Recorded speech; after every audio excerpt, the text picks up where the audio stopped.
Boa noite, minha família, como é que vocês estão? Tudo bem com vocês? Mais um vídeo aqui do canal Brown e Fogo. Absolutamente tudo sobre o Botafogo de futebol e regatas, rapaziada. Mais um diazinho aqui de molho. Aí, ó, cuidando desse tornozelo que tá muito inchado. Vou mostrar o inchaço pra vocês, tá feio, né? E assistindo joguinhos aqui, né? Inclusive, eles têm até a atualização de alguns jogos. Já tô vendo aqui nesse momento Santos Internacional. Tava querendo ver um pouquinho do jogo do Neymar. Passei ele no jogo do Flamengo, não tá muito legal, né? Enfim, 0x0, o Inter tá ganhando do Santos, inclusive 1x0, tadinho do Neymar, né, cara? Porra, joga sozinho nesse negócio. Mirassol ganhou, cara. Porra, vai segurar esse Mirassol. Ainda bem que a gente não tá pegando esse Mirassol agora. O jogo foi adiado mais pra frente. Eu estou com medo do Mirassol. Quem não está, né? 7º lugar, cara. Baita campanha que esses caras estão fazendo. Palmeiras ganhou do Fluminense do Maracanã. O melhor era um empate, né? Mas o Martinelli entregou ali pro Vitor Roque. E tivemos um empate entre Cruzeiro e Corinthians, que foi bom. O Cruzeiro dá uma freada no Cruzeiro, 0x0, tá legal? Bom, daqui a pouco a gente atualiza mais as questões, né? Vai ter mais vídeo nessa quinta-feira.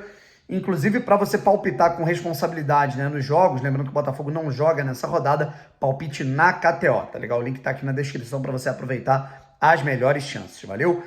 Bom, Botafogo e Grêmio não aconteceu nesse jogo, nessa semana, por conta da Sul-Americana, né? O Grêmio vai entrar em campo, inclusive, hoje. O Grêmio entra em campo contra o Alianza Lima, daqui a pouquinho. A gente vai saber se o Grêmio avança ou não, muito provavelmente não, né? Na Copa Sul-Americana, perdeu o primeiro jogo jogando muito mal por 2x0 e o Grêmio tá mal, né? Se por um lado eu tive alguns amigos falando, Brown, seria muito melhor ter pego o Grêmio agora, porque o Grêmio tá mal. Eu já acho que não, acho que o Botafogo precisava desse descanso. O Botafogo precisava...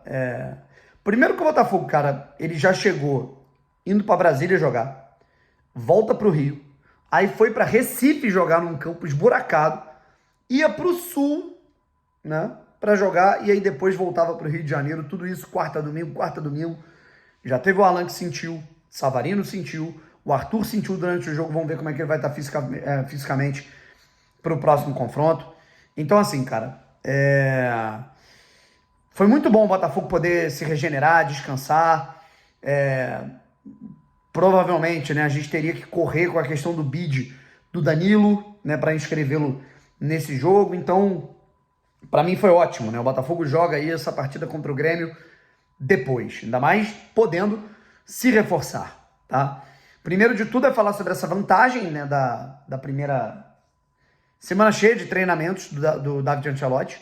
Segundo, o Danilo, né, fez seu primeiro treinamento hoje e bidou. O Danilo está no bid, está regularizado para jogar pelo Botafogo. A gente atualizou aqui no último vídeo, se você não viu, veja, tá? A gente falou que o Botafogo está buscando mais um volante para suprir a saída do Danilo Barbosa, né, que agora está muito perto, né, de nem ir para o Fortaleza e nem para o Atlético Mineiro, de ir para o mercado árabe, né, para ir para a segunda divisão do futebol saudita. O Botafogo busca um centroavante, mais um pouco mais móvel. O zagueiro pode ser o Dantas. Estão rolando reuniões, né, para definir essa situação ainda essa semana do Novo Horizontino. O Botafogo quer pagar 8 milhões de reais nele, o Novo Horizontino quer à vista, o Botafogo quer parcelar. Enfim, eu acho que é uma situação que dá para contornar, dá para resolver. O relacionamento entre as diretorias de Botafogo e Novo Horizontino é muito bom. E para finalizar, o Botafogo ainda busca, evidentemente, um ponta-direita. Inclusive, o Botafogo já definiu o perfil desse jogador. Ele não necessariamente precisa ser um jogador badalado, não necessariamente precisa ser um jogador que o Botafogo vai gastar muita grana, até porque já gastou um bom dinheiro para trazer o Danilo, que eu acho que é uma situação assim que ter o Danilo, ter o poderio do Danilo no meio campo, ele é muito eficaz, né? Mas o Botafogo ele já sabe as características. O Botafogo é um jogador mais alto, mais esguio, né? Um jogador com passada larga. Por exemplo, mesmas características, quem dera fosse no mesmo nível, né? Mas do Luiz Henrique, do Júnior Santos. O Botafogo já tem esse baixinho, né, que rabisca, que é o Arthur.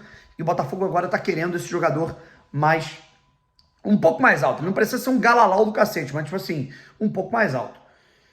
Pô, Brownie, mas saiu a notícia hoje que o Botafogo ainda não desistiu do Inestrosa. Vamos separar as coisas aqui. De fato, galera, o Botafogo não desistiu, né, do Inestrosa. Como é que o Botafogo trabalha em relação a esse jogador colombiano? Primeiro que o Botafogo encara a concorrência do Fluminense. O Botafogo não vai cometer loucuras, né? O Fluminense está envolvendo o Serna, o Fluminense está querendo, pelo desespero, né? A gente viu o jogo do Fluminense hoje, o Fluminense está sem poder de fogo nenhum. Então o Fluminense ele necessita, por uma questão de sobrevivência na tabela, muito mais de um ponta do que propriamente o Botafogo. O Fluminense, por exemplo, ele não tem um jogador ali da ponta direita, né? No próprio nível do Arthur, que muita gente até reclama, né? E eu também concordo que ele não deva ser o titular absoluto. Então, assim, o Fluminense pode propor ele no desespero algo maior para o Inestrosa. Mas o Inestrosa é o seguinte, primeiro que ele não é tão alto, né? Na verdade ele não é alto, ele não é baixo, mas não é alto, ele tem 1,74, né? Então não é um jogador tão alto assim, né? Para o que o Botafogo busca. Só que, entre não trazer ninguém e se reforçar com um jogador da qualidade do Inestrosa, por isso que o Botafogo não descarta. Chegar no final da janela, ali perto ali dos confrontos contra a LDU, algo do tipo, o Botafogo estiver muito desesperado ali na ponta direita, aí ele vai e mete a bala ali no Inestrosa. Mas o Botafogo vai tentar outras alternativas no mercado. Outra situação que é interessante, que eu acho muito bacana esse tipo de coisa, ao mesmo tempo que eu acho completamente natural, é do mercado, é do jogo, é profissional, por exemplo, o cara ir embora, querer uma outra, né? Querer um outro projeto para a carreira, o cara vai receber 3 vezes mais, 4 vezes mais no outro lugar, beleza, justo, tá tudo igual o Gregory, eu não tô puto, não tenho mágoa nenhuma do Gregory, cara, um jogador mais velho já, ainda não fez aquele pé de meia avantajado no futebol, vê um salário 4, 5 vezes maior, pô, irmão, né? Ele vai, não adianta, enfim. E o Gregory foi embora, a vida que segue, mas ao mesmo tempo tem um fator que é legal. O Botafogo deixou nas mãos do Matheus Ponte, né, lateral direito uruguaio, uma proposta de 6 milhões de euros para um lateral, isso é um valor até mais alto, e para um lateral que não está sendo titular, né, do Al Jazeera do mundo árabe. E o Ponte recusou, o Ponte quer ficar no Botafogo porque ele quer buscar o espaço dele no time titular, ele ainda não quer sair do Botafogo, certo? E é muito legal, porque a gente vê o Vitinho, que é um jogador que ele é muito seguro defensivamente, mas no ataque ele desperdiça muitos gols, ele erra muitos cruzamentos, né? Existe ali, né? O Vitinho ele não é uma unanimidade assim entre a torcida do Botafogo. E o Ponte, olhando para isso, cara, o Ponte ele não tem as valências defensivas do Vitinho, mas ofensivamente falando, ele é um jogador com, eu diria até mais recursos, cruzamento e tal, mas é um jogador mais cru que o Vitinho, é um jogador ainda muito jovem. E é legal que ele tenha esse pensamento, cara, eu quero buscar meu espaço no Botafogo. É muito bacana também, eu acho isso muito legal. E para finalizar aqui o nosso conteúdo, rapaziada, são 2 situações diferentes, né? Uma delas, a gente está falando aí da busca do Botafogo por um centroavante mais móvel e tal, mas o Botafogo também olha com carinho para a base, para o Kaique, né? Se lembra do Kaique no Campeonato Carioca, da qualidade que ele entregou, dos gols que ele entregou, da maneira que ele se esforçou e jogou, né? Com muita personalidade, com muito ímpeto. E o David Ancelotti gostou bastante dele. Tá? O David Ancelotti, inclusive, é bem legal, né? A maneira que ele vem tratando a base, já foi a 2, 3 jogos ali das categorias de sub-20 no tempo livre dele, ele foi lá ver os jogos, e ele tá explorando já alguns jogadores de sub-20 nos treinamentos para cuidar mais, né? Com mais carinho dessa transição base profissional, que era, inclusive, uma das promessas do projeto do John Textor. E o Kaique, né? Claro, o Botafogo ainda vai monitorar esse mercado, né? Dos centroavantes e tal. Mas o Kaique é um jogador que ele vai ser usado, ele pode ser explorado e acho que ele tem qualidade para isso. Claro, ainda é um jogador ainda em formação, mas acho que pode ser interessante. É bom jogador, tá?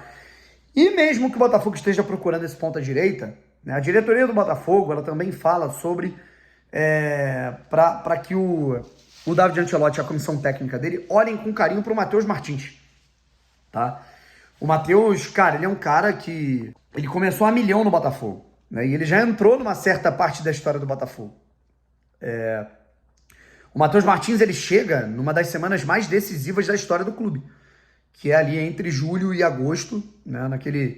Na verdade, ali no finalzinho de agosto, né? Setembro, em que ele chega naqueles jogos, né?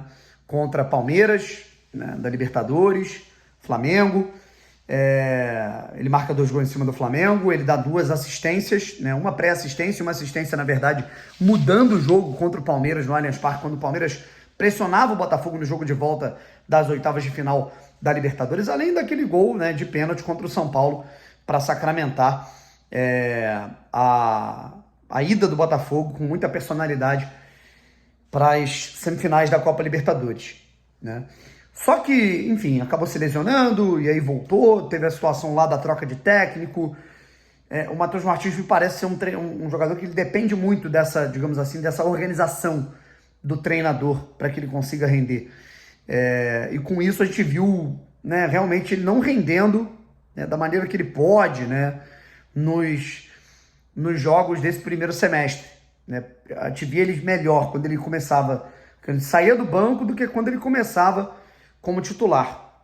Enfim, tomara que com o David Ancelotti ele também possa, né, ser explorado. Eu acho que ele é muito mais do que um ponta, ele é um segundo atacante. Mas enfim, é isso. Vamos dar uma olhada e vamos ver o que nos aguarda para esses próximos dias. Galera, se inscreve aqui no canal, deixa o seu like, rapaziada, é importante. Deixa o like aí para fortalecer aqui o canal. Até a próxima e vamos juntos. Fui!